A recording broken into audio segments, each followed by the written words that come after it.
नमस्कार. काव्ययोग काव्यसंस्था पुणे प्रथम वर्धापन दिनानिमित्त आयोजित काव्ययोग काव्य करंडक स्पर्धा 2025. मी सौ सुषमा गांगल, जिल्हा ठाणे येथून माझा सहभाग नोंदवत आहे. माझ्या कवितेचं नाव आहे अचानक. निरोप घेऊन गेला तुम्ही, परत येण्यासाठी का अजूनही आले नाही डोळे वाटेसाठी.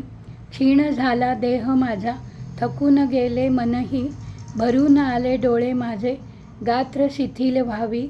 रोज मुलांना आशा दाविते, आज येतील म्हणूनी, मुलंच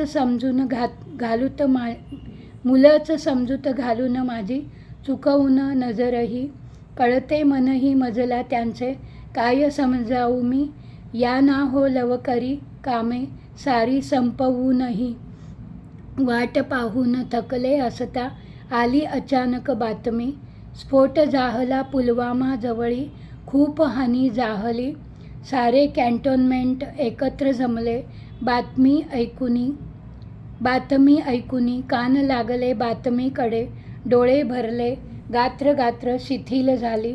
आप्त सारे भोवती जमले, काय जाहले कळेना. बाबा नाना म्हणजे श्वशूर, धावती, काहीच मजला कळेना. पाकिस्तानी करून गेले हल्ला भारतीय जवानांवरी, सारे पेटून उठलो आम्ही, जाऊ द्या शत्रूवरी हल्ला करण्या. थोड्याच वेळात आली बातमी, संपले जीवन 40 जवानांचे, त्यात समावेश होता तुमचा, मी पडले धरणीवरी. सावरती मज सारे येऊन धीर देण्यासाठी, कशी सावरू तुटल्या मनाला, पाहून चिमण्यांना ताबा मनावरी. शासन लाख मदत करेल आम्हाला, पण ढासळते मन कसे सावरू काहीच कळेना. छोटा दीपक उसळून उठला, बोल चिमणे बोलू लागला, मम्मी घाबरू नकोस, मी जवान होऊन जाईन शत्रूशी लढण्याला.